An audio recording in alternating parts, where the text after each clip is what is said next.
Баршаңызға сәлем. Әлемдік кинематографияның жұлдызы, 20 ғасырдың секс символы газеттердің бірінші беттеріне қайта оралды. Бірақ жаңа фильм немесе кеш үйлену себебінен емес.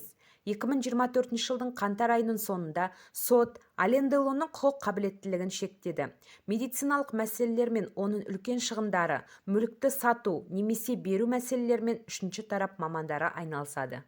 Бір кездері оны кинодағы ең сымбатты адам деп атаса, қазір 88 жастағы актер қартайған, ауру және іс жүзінде жалғыз басты. Бұқаралық ақпарат құралдарына жұртшылықтың көз алдында Делонның өміріндегі соңғы қайғылы әрекеті.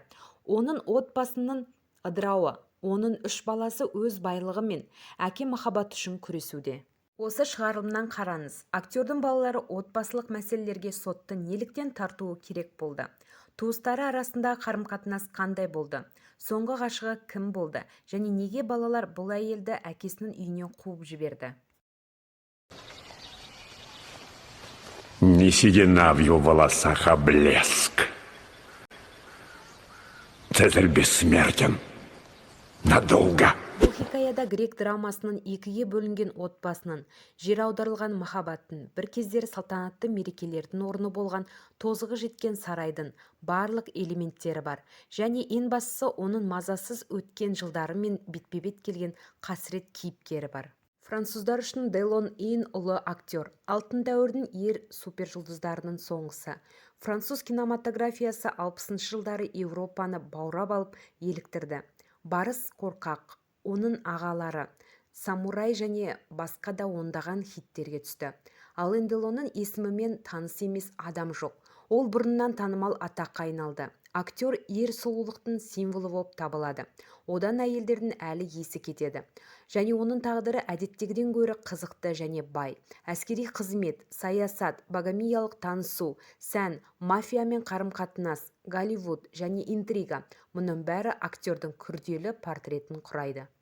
Жарқын және оқиғаларға толы өмір сүрді. Бірақ соңғы 20 жыл бойы ол журналистерге әр сұхбатында өмірден мүлдем төзгісіз нәрселер болып жатқан әлемнен қатты шаршағанын және жалғыздық ауруынан шаршағанын айтты.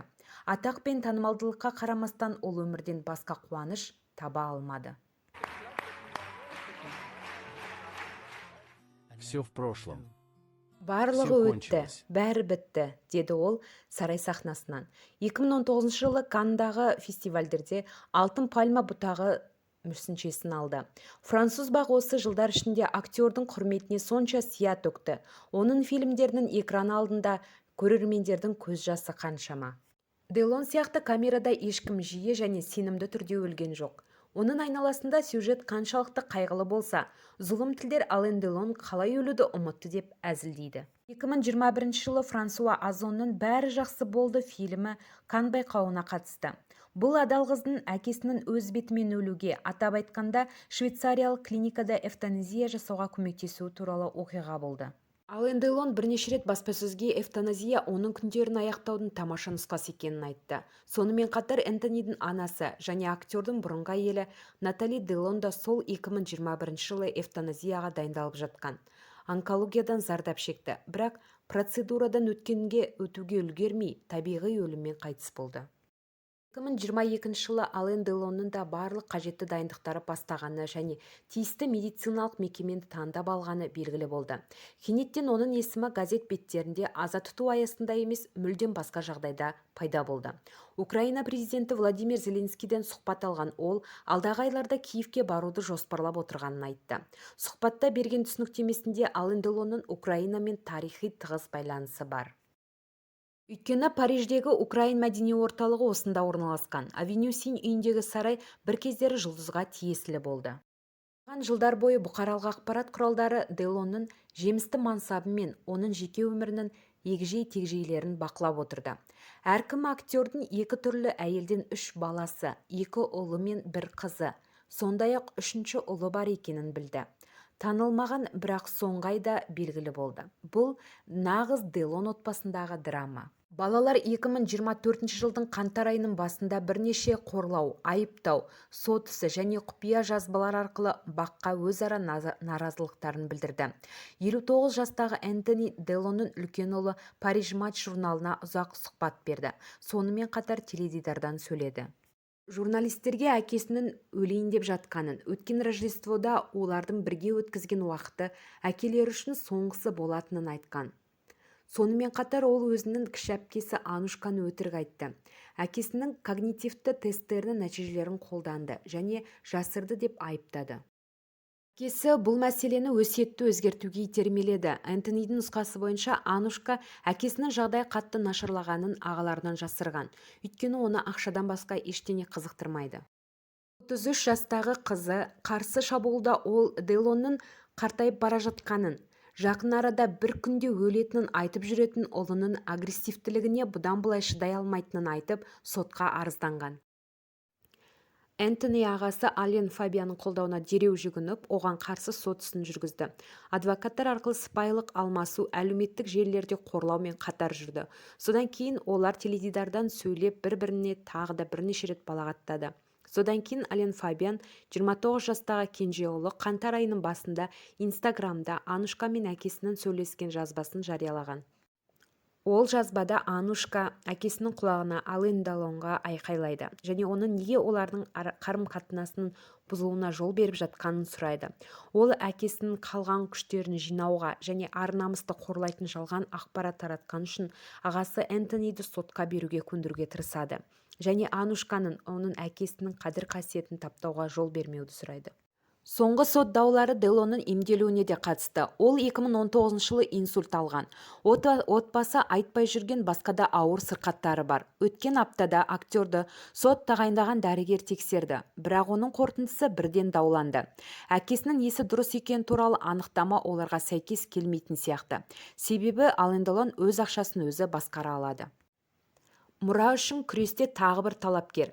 66 жастағы жапондық Хироми Ролин Делонның бұрынғы үй қызметкері немесе ол туралы кім айтып жатқанына байланысты махаббат серіктесі пайда болады. 2023 жылдың жазында 3 бала да Хиромиға қарсы сотқа шағым түсірді. Ол өз өкілеттілігін жеке пайдасына асыра пайдаланған және Делонның өзіне де, оның көптеген иттеріне де қорлық көрсеткен медбике ретінде. Бұл әйелге қатысты Делонның балалары сирек кездесетін бірліктің демонстрациясын көрсетті. Өткен жылы балалар оны актердің үйінен қуып жіберді. Актер Хироми Ролинмен 1990 жылы фильм түсіру алаңында кездесті. Ол кинода ұзақ уақыт режиссердің көмекшісі болып жұмыс істеді.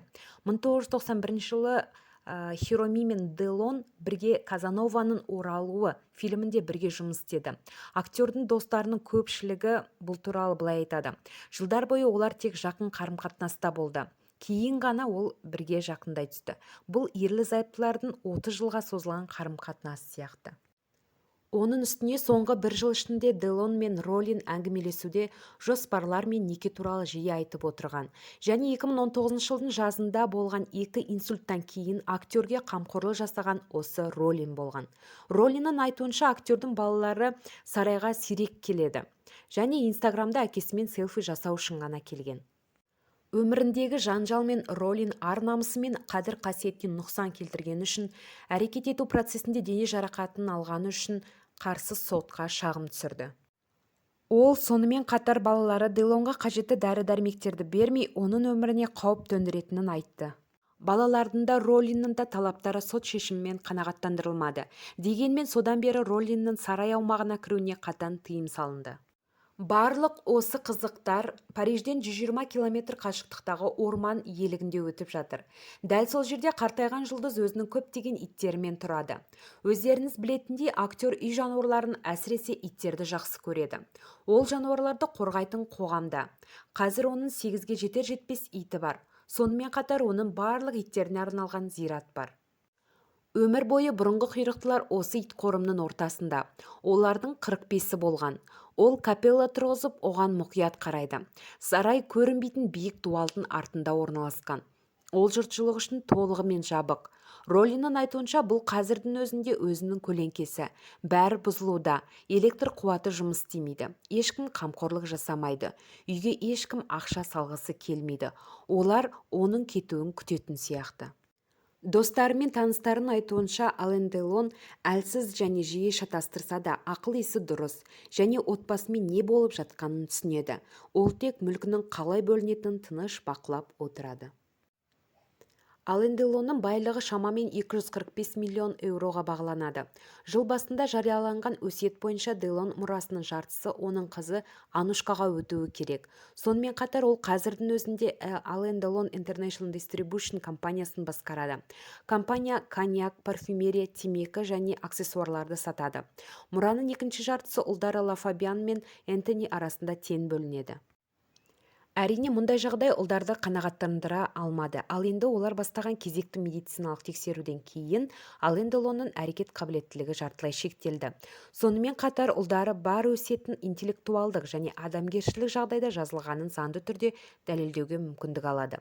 Құқық қабілеттілігінен алыс, яғни әкенің мүлкін әртүрлі пропорцияда жаңа жолмен бөлу үшін оның күшін жою болып табылады. Делонның жоспарындағы әкелер мен балалар арасындағы қарым-қатынас әрқашан күрделі болды. Олардың тамыры актердің өз өткенінде жатқан күрделі отбасылық тарихы бар. Ален Делон 1935 жылы Парижде дүниеге келген. Аленнің ата-анасы ол 3 жасқа толмаған кезде ажырасып кеткен. Екеуі де осы себепті ұлына орын болмаған өмірлерін тез арада қайта реттеп, оның балалық шағы мен Делонның көп бөлігі жасөспірімдік шағы патронаттық отбасында өтті. Және баланың жастық шағы қиын және мазасыз болды. Сұхбаттарының бірінде Делон ата-анасына қатты ренжігенін мойындады. Өйткені ол өскенде олар қасында болмаған, әсіресе анасына қатты ренжіген. Жасөспірім кезінде ол тыңдамайтын бүлікшіл болды және жаман мінез құлқы үшін 6 мектеп пен интернаттан шығарылды. Сайып келгенде классикалық білім Ален үшін емес екені белгілі болды және ол шұжық жасаушы мамандығын үйрене бастады. Делон 17 жаста Париж метросында "Сіз сынақ ұшқышы боласыз және Канадада тағылымдамадан өтесіз" деген плакатты көреді. Ален сынақ ұшқышы болуды армандаған, бірақ әуе күштері министрлігіне хабарласқан соң ол биылғы жылы ұшу мектебіне жазылу аяқталғанын білді. Бірақ француз армиясына әскерге шақырушылар қажет болды. Ұсынылған жалақы 200 000 франк жас Аленге өте қомақты болып көрінді. Сондықтан 1953 жылы Париждегі жұмысын тастап, болашақ актер теңіз жаяу әскерлерінің қатарына қосылды. Соғысты аяқтады. Соңында ол әскери қызметке кірісіп, ұрыс қимылдарына қатысты. Бірақ джип ұрлаған үшін әскери сотқа тартылды. Соғыстың 4 жылының 11 айын түрмеде өткізді. Әскерден демобилизацияланған соң 50-ші жылдардың ортасында Парижге оралған ол, жезөкшелер мен бандиттердің арасында тұратын арзан қонақ үй бөлмесін жалға алды. Делон Елисей даласының жанында орналасқан сыраханаға даяшы болып жұмысқа орналасты. Бірақ болашақ актерге бұл қызмет ұнамады. Әкімші, метро қонақ үйі, аға даяшы бәрі маған айғайлайды. Кәдімгі даяшы менің мінезім бар, адамға бұл бейбақ позицияны қабылдау оңай болған жоқ. Көршіл жас сырахананы тастап Парижде оқу үшін жұмыссыз қалды. Оның жаңа париждік достарының кеңесімен ақшасы жоқ Ален фотосуреттерін продюсерлерге көрсетуге шешім қабылдады. Продюсерлер бірінен кейін бірі бас тартады. Бір қызығы, продюсерлердің ең көп таралған тіркесі "Сен тым әдемісің, мансап нәтиже бермейді" деген сияқты естіледі. Бірақ болашақ актер көңілін қалдырмады. Әртүрлі кастингтер мен экрандық сынақтардан өтуді жалғастырды. Осы кастингтердің бірінде Делон үміткер актер Жан-Клод Риалимен танысады. Жастар дос болып, 1956 жылы олар назар аударар деген үмітпен Канн фестиваліне бірге барады. Дарынды барлаушы Генри Уилсон Делонды сол жерден байқап, Римде экран сынағынан өтуін өтінді. Оған Делон ағылшын тілін алдын ала үйрену шартымен келісім шарт ұсынылды. Ол келісім шартқа қол қойды, бірақ кейінірек одан бас тартты. Сол уақытта 22 жастағы актер актриса Мишель Кардомен танысып, олар құпия кездесе бастады. 15 жас үлкен және оның күйеуі режиссер Ив Аллегридің фильмінде Ален рөлін сомдады. Бұл Ален Делонның алғашқы фильмі болды және символдық түрде әйел араласқанда деп аталды. Бірақ шындығына келгенде Мишельдің көмегінсіз, қамқорлығынсыз да ол киноға жол табар еді. Өзінің көкшіл көздерімен, жалтақ мінезімен және табиғи харизмасымен француз актері сөзсіз халықаралық сенсацияға айналды. Дарындылығын дамыту үшін Делон семсерлесуден сабақ алып, оның мимикасымен сөйлеуімен жұмыс істеді. Оның күш-жігері мен адалдығы көп ұзамай Ален Делонның мансабындағы серпіліске әкелді. Ол еңбек пен сәттіліктің үлгісі болды. Бірақ Ален Делонның бейнесі бұрыннан оның фильмдегі рөлдерімен ғана емес, сонымен бірге оның жеке өмірімен де байланысты болды. Француздың жеке өмірінде әйелдер қоршауында болатын көптеген қауесеттер болды. Бірақ ол жұртшылыққа тек жылдарға созылған қарым-қатынасты ашық көрсетті. Оны 20 ғасырдың Дон Жуаны деп атаған. Ол жиі ғашық болып, бірнеше рет сатқындық жасап, соңында бойдақ болып қала берді. Оның Дон Жуан тізімінде Брижит Бардо, Анита Тагерберг, Ан Пария, Шерли Маккей сияқты сұлулар болды.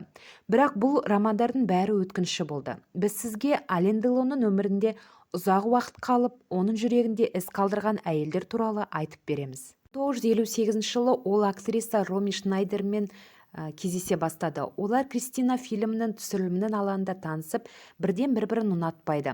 Сабырлы және ұстамды неміс әйелі Роми мен Ален өзінің қатыгез мінезімен ғашықтарды ойнайды. Алғашында тек экранда, бірақ олардың экрандағы химиясы бір жылдан кейін Роми мен Ален үйленіп, нағыз романтикаға айналуы керек еді. Жұртшылық үйлену тойын күтті. Ал Шнайдер сүйіктісі үшін тіпті Германиядан кетіп Парижге көшіп келді. Жанкүйерлер бұл жұпты жақсы көрді. Журналистер оларға маза бермеді. Олардың Кандағы бірге шығуы сенсация тудырды. Бірақ ерлі-зайыптылардың қатты ғашық болғанына қарамастан, дауылды қарым-қатынас қызғаныш пен қызғаныштың көлеңкесінде қалды. 1963 жылы Роми ақш-та түсірілімге түсіп жатқанда актриса Наталья Бартоломеге үйленетінін газеттерде белгілі болды. Бұл жаңалық актриса үшін соққы болды. Бұл оның болашақ өміріне әсер етті. Ал Делон көп жылдар өткеннен кейін осы әрекет үшін өзін сөкті. Натали Бартоломе Ален Делонның жалғыз заңды әйелі болды. 1964 жылы олардың Энтони Делон атты ұлдары болды. Олар бірге Голливудқа көшті. Делон Голливуд жұлдызы болуға бірнеше рет тырысты. Еуропада үлкен жетістікке жетті. Британдық және жапондық жобаларға қатысты. Бірақ Америка жұртшылығы оны қабылдамады. Айтпақшы, өзінің феноменалды фильмографиясына қарамастан, Делонның Оскары жоқ. Ол ешқашан бұл сыйлыққа ұсынылмаған. Бір американдық марапаты бар. Ол Барыс фильмі үшін Алтын глобус. Француздардың ақш-тағы мансабы нәтиже бермеді және отбасы Парижге оралды. Сол күндері Натали Франциядағы ең әдемі әйелдердің бірі болып саналды. Бірақ ол Делонның жүрегін 100% жаулап ала алмады. Ол Шнайдер туралы ойлауды жалғастырды. Ален менімен ол туралы сөйлеспеді, бірақ оның көзінен мұң көлеңкесі жүре берді. Сондықтан Ромидің көлеңкесімен тұрақты қақтығыстары ажырасуға әкелді. 1968 жылы олар ажырасып кетті, бірақ өмірлерінің соңына дейін олар жылы қарым-қатынасты сақтай алды. Сол жылы француз жұлдызы актриса Мэра Даркпен қарым-қатынасын бастайды. Бұл қарым-қатынас рекорд жаңартты. Өйткені актриса Делонмен 15 жыл бірге болады. Онымен ешкім мұндай ұзақ уақыт бойы бірге болған емес. Ерлі-зайыптылар алғаш рет Джефф фильмінің жиынтығы және олардың байланысы Алан мен Дарк бірнеше фильмге бірге түскен кезде бірден пайда болды.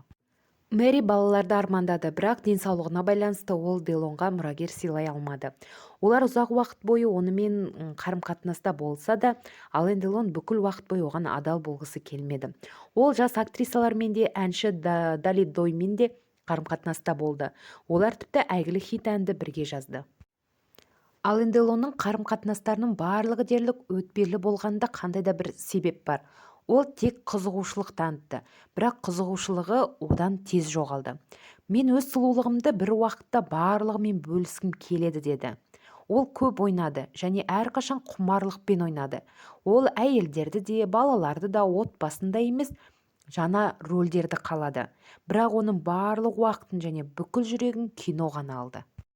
1968 жылы Роми Шнайдер мен Ален Делон түсірілім алаңында қайта кездесіп, аты аңызға айналған бассейн фильмінде бірге ойнады. Сұхбатында Ален бұрынғы ғашығы Ромидің қайтыс болуына байланысты бұл фильмді енді көре алмайтынын айтты. 1982 жылы өз пәтерінде үстелдің үстінде отырған күйінде өмір белгілері жоқ актриса табылды. Актрисаның өз-өзіне қол жұмсау нұсқасы жоққа шығарылды. Және бұл оның Делонмен бірге жаңа киножобада жұмыс істеуімен және жаңа үйге көшу туралы жоспарларымен ақталды. Баспасөз Роми Шнайдердің өз-өзіне қол жұмсау салдарынан қайтыс болғанын жариялады. Бірақ өлім туралы куәлікте жүрек жеткіліксіздігінің себебі көрсетілген. Жақында дәрігерлердің бұйрығына қарамастан актриса операциядан кейін ұйықтататын таблеткалары және алкогольді асыра пайдаланғаны белгілі болды. Прокурордың айтуынша жұлдызды құрметтеу үшін оның жақындары сараптама жасамаған. Өлім мән-жайы оған үшінші тұлғалардың қатысуын жоққа шығарғандықтан қоштасу рәсімін Ален Делонның өзі жүргізген. Ален Делон Ромидің жерлеу рәсіміне қатыспағанына қарамастан, ол түні бойы табыттың жанында болғанын, содан кейін ол 3 фотосуретін алып, әрқашан әмиянында сақтағанын мойындады. Сонымен қатар Делонның өзі бір кездері Рип Шнайдерді өміріндегі ең үлкен махаббаты деп мойындаған.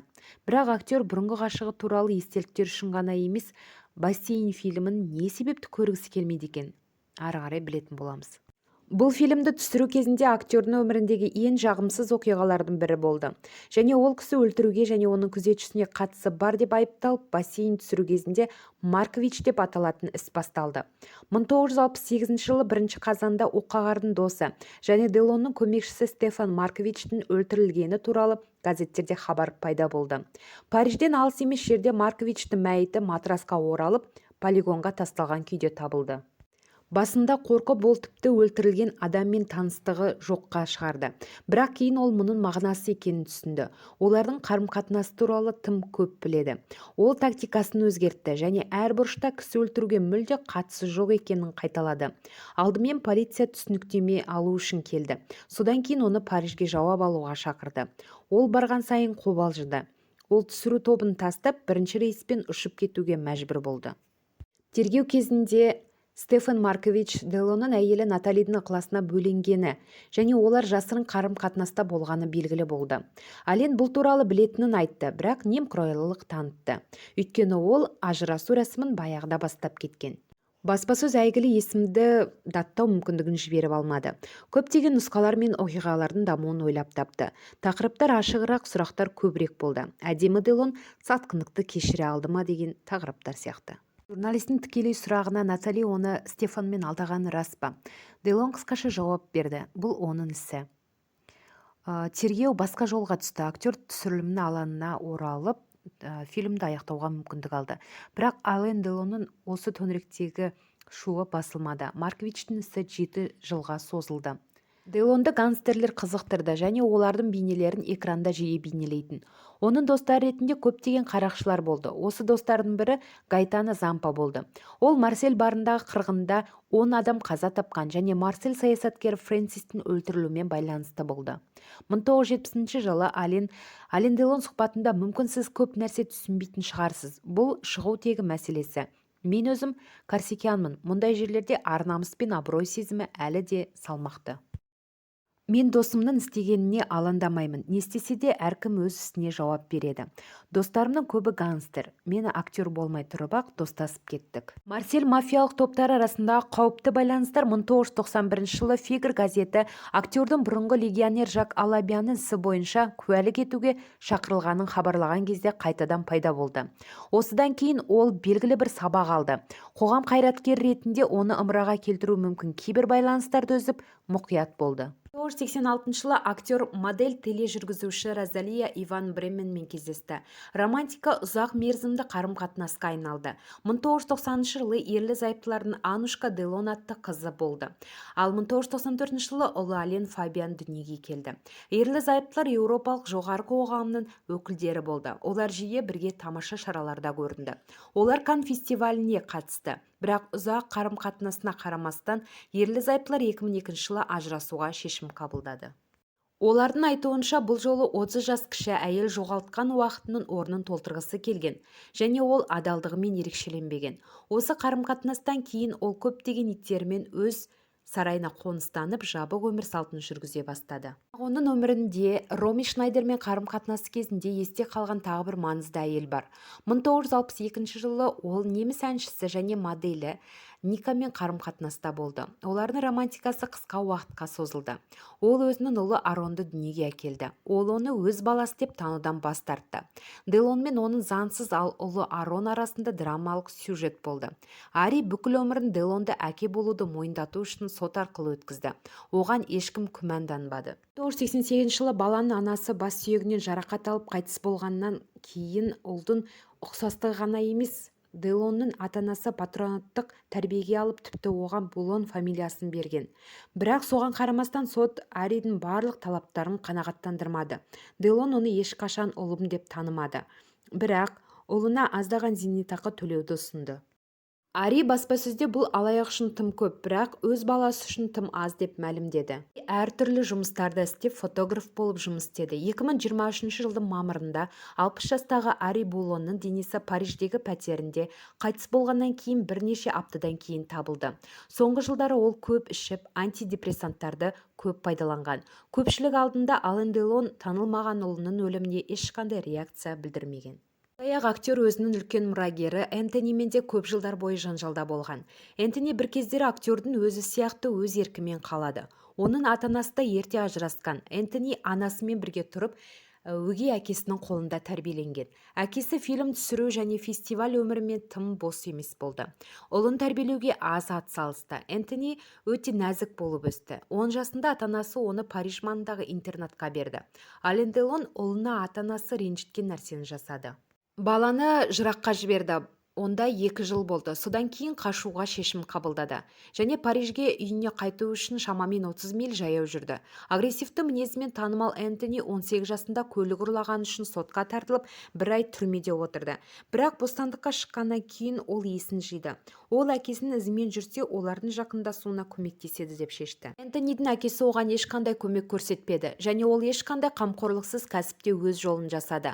Актерлік мансап данышпандардың балаларында жиі болатындай нәтиже бермеді. Оның барлық танымалдылығы оның Ален Делонның ұлы болғанында жатыр. Адамдар оған қолтаңба алу үшін жақындаған кезде олар ең алдымен әкесін және оның ойнаған фильмдерін қаншалықты жақсы көретінін айтқан.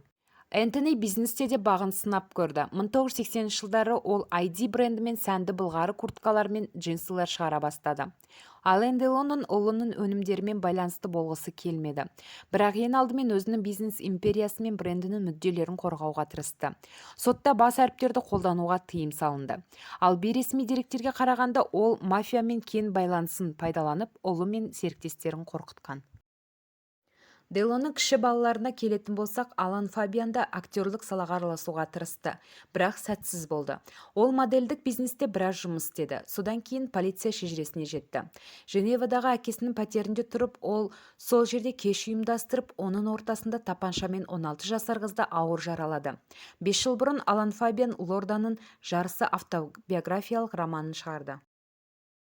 Делонның фильмографиясында аттас сурет бар. Бұл кітапта кенже ұлы әкесінің оған қаншалықты дөрекі болғанын, оның енжарлығы мен менмендігінен қаншалықты күйзелгенін айтып берді. Ол әкесінің 2 ұлына өте қатыгез болғанын айтты. Оларға қайта-қайта көтеріп, анасын ұрған. Bir күні ол оның бірнеше қабырғасын сындырған. Делон мұның барлығын үзілді-кесілді жоққа шығарып, ұлы өзінің атағы мен пиары үшін жалған қауесет таратып отыр деп мәлімдеді. Анушкаға келсек, бәрі басқаша болды. Ол әкесінің шексіз махаббатынан ләззат алды. Және Делон оның мансабында көмектесуге қуанышты болды. 12 жасында Анушка әкесімен бірге Лев телефильмінде экранға шықты. 2011 жылы ол әкесімен бірге сахнада және Атроба Презен театрында өнер көрсете бастады. Фильмдерде тағы бірнеше кішкентай және елеусіз рөлдер болды. Бірақ әкесінің барлық күш-жігеріне қарамастан, оның актрисалық мансабы нәтиже бермеді.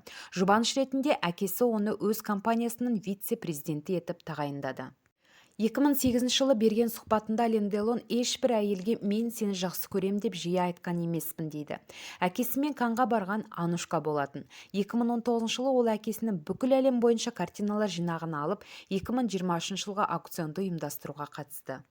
Әрине, өсиет негізінде ол басты мұрагер болды. Бұл оның ағалары оны кешіре алмайтын нәрсе. Өліп бара жатқан адамның төсегінің айналасындағы сұмдық діріл. Сюжет классикалық. Тағы бір шындық, өнер құрбандықты қажет етеді дейді. Бұл Делон кланындағы келіспеушіліктерді түсіндіреді. Актер Ален Делон танкпен назардың нұрына бөленді. Ол француз киносындағы ең жоғары жалақы алатын актер болды. Және ол тірі аңыз болып қала береді. Ол 80-нан астам фильмге түскен. Оның қатысуымен түсірілген фильмдер дүниежүзілік кинематография қорына енді. Және бүгінгі күнге дейін танымал. Адамзат актердің тамаша фильмдерін жадында сақтайды, ал оның жақын ортасы оған жасалған зор қорлықты ешқашан ұмыта алмайды. Ол киноны және өзі кинода жақсы көргені сонша, ол көптеген жылдар бойы сұхбатында өзі туралы тек үшінші тұлғада айтқан. Ален Делонға кино әрқашан бәрінен де маңызды болды. Әй өмір, кинодан басым түсті. Өйткені экранда ғана әдемі өлесің.